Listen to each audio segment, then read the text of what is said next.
ஒரு குரு எதை சொல்லி கொடுத்தாலும் அந்த வழியில் அவன் நிற்கிறதில்ல. அவன் மனம் போன போக்கில் தான் அவன் போயின்னுக்கிறானே தவிர குரு சொன்னபடி கேட்கல.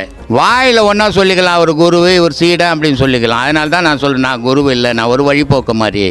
ஏதோ எனக்கு தெரிஞ்ச விஷயத்த 2 சொல்லின்னுக்கிறேன். கேட்டால் கேளு, கேட்கலனா போ. பிடிச்சா கேட்க போகிற, பிடிக்கலனா ஏந்து போயிட போகிற. பொல்லாதவன் நெறி நில்லாதவன், ஐம்புலன் தன்னை வெல்லாதவன். இந்த 5 புலனை வெல்லாத கடவுளை அறியவே முடியாது. ஆசையில் தான் அலையும் இந்த 5ம். கல்வி கல்லாதவன், கல்வின்னா இப்போ நீங்கள் எவ்வளோ படிச்சீங்க? மாஸ்டர் டிகிரி படிச்சிருக்கிறீங்க. இந்த கல்வியை பற்றியே அவர் பேசல, அறிவு கல்வியை பற்றி சொல்கிறாரு.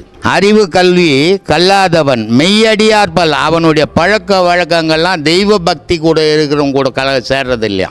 எங்கன்னா கேடி கூட, பிட்பாக்கிட்ட கூட, தண்ணி அடிக்கிறவங்க கூட, திருடம் கூட, இவங்க கூடவே சாவகாசம் வச்சுக்கின்னு பௌர்ணமி அணங்க வந்துடுறது. இவன் எப்படி ஆவான்? அதனால் சொல்கிறாரு, உண்மை சொல்லாதவன். இங்கே தான் ஒரு புள்ளி வைக்கிறார். இவன் வாழ்க்கையில் உண்மையே பேசுனது இல்லையா. இவன் எப்படி ஆன்மீகவாதி ஆக முடியும்? ஆன்மீகம்ன்றது உலகத்துக்காக பேசப்படுறதில்லை, உனக்காக தெரிஞ்சுக்கப்படுறது. உலகம் உன்னை ஆன்மீகவாதின்னு சொன்னால் என்ன, ஆன்மீகவாதி இல்லைன்னு சொன்னால் என்ன?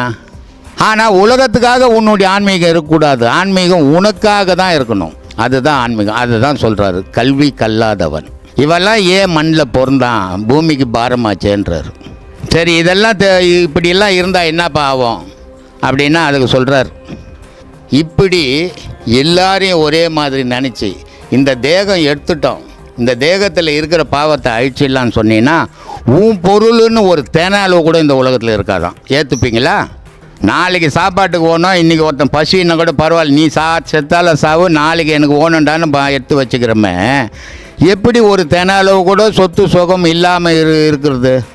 இதுக்கு தான் அமெரிக்காவில் ஓசோன் ஒருத்தன் தான், அவன் என்ன பண்ணிட்டான், நீ சொத்து சுகமெல்லாம் வச்சுருந்தீங்கன்னா உனக்கு நாட்டம் அது மேலே இருக்கும், கடவுள் மேலே வராது.